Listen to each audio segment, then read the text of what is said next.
Chesa's Oasis. For the entire week leading up to their trip into the Philippines, Chesa was practically fizzing with excitement. Everyone knew how badly she wanted to go there.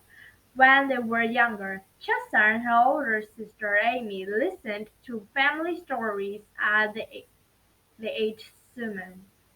Every time her parents made Filipino food, Chesa learned the recipes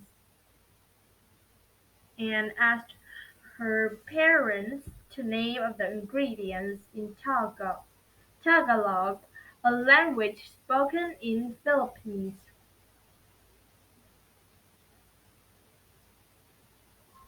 Mom and Papa spoke so fondly of the Philippines she couldn't help but love it too. She dreamed of seeing lizards and swimming in the Pacific Ocean. "One day you'll go," Papa would say. "You'll see the city and visit your family." Now they were finally going to Chesa was so excited. She felt more like a volcano than an 8 years old girl. Amy laughed as she packed for the trip. "You are like a soda that's shaken up." At the airport, their parents kissed their foreheads. "On drink bottled water," Mom reminded them for 100th time. "The water in the Philippines is different from ours. Even having ice might make you sick." Amy, Amy clutched their boarding passes and carry on. "I'm 15, Mom. We'll be okay, promise." After a nearly 20-hour flight, they arrived in the capital, Manila. They followed the streams of people out of the terminal. Chesa's ears flooded with fragments of Tagalog. The air was warm. Looking around, Chesa noticed the people with brown skin, just like hers. She beamed. There were so many more of them than three were back home in their small town in Indiana. There was a gasp of their left, and the sisters turned to see a familiar woman. Hair curling around her face, her warm, relaxing smile looked exactly like Papa. She opened her arms and called, "Chesa, Ami,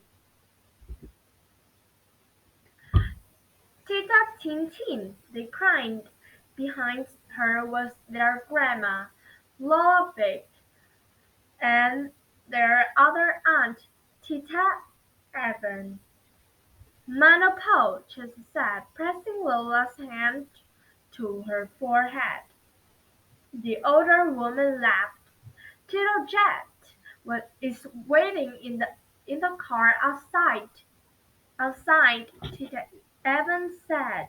"Your grandpa Lolo John is back at the house." After they grabbed their luggage, they pulled into the Tito Jet's car. The moisture is warm and air clung like dew to their skins. Chesa gasped out the window, watching motorcycles and jeepneys packed with passengers fly by. It was so much noisier than back home, and she'd never seen so many tall buildings close up. It was all a bit overwhelming. Chesa shrunk down in her seat beside Tita Evan. Amy, Amy, on the other hand, wore a huge grin. She looked out the window and wondered. Can we ride motorcycle while we're here? She asked excitedly. Okay, said Lola. Do you want to try to Chesa? Chesa paused, her heart raced at the thought of zipping down the busy street. No, she said softly, embarrassed that she wasn't as brave as Amy. That's okay, said Tito Jet, but Chesa's heart shrunk. Maybe, she thought, I'm not made for how fast the city moves.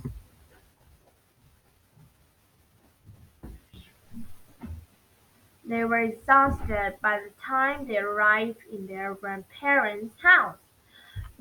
June offered Chesa and Amy bread and spam rice.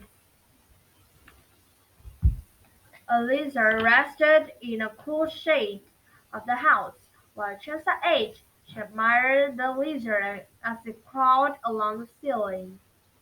Afterward, they headed off to bed. The next morning, they decided to drive around and see the city.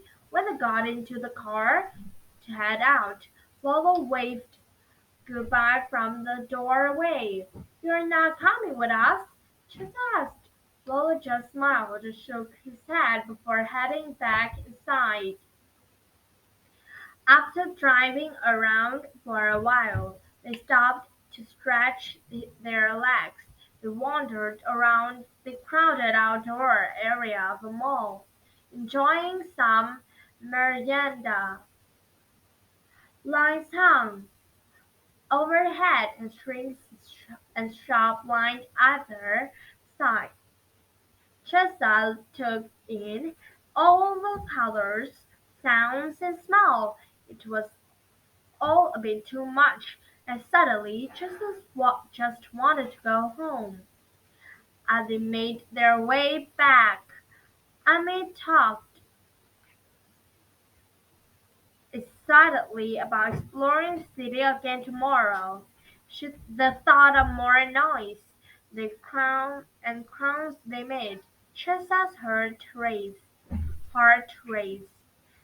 When they got home and others started getting ready for dinner, Chesa slipped aside, trying to hide her tears. Chesa, Lowell sat from where he sat beneath a banana tree reading a book.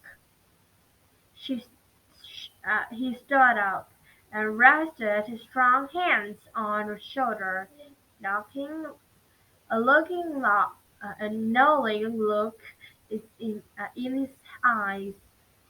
He uh, motioned for Chisa to follow him toward a shed where a motorcycle sat. "I drive real slow," he promised, seeing the look of worry on her face as they made their way carefully along a narrow path. Chisa hugged her arms tightly around her grandpa. To her surprise, though, she found herself enjoying the ride. After a while, Lolo eased to stop. Ahead of them, surrounded by green trees and blooming hibiscus flowers, was a waterfall. "I come here when city's too much," Lolo said with a smile.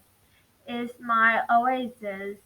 It was a beautiful, peaceful place. Chesa breathed deeply, taking in the smell of the flower. She looked up at Lola and grinned. There, in the quiet beauty of Lolo Oasis, she finally felt at home.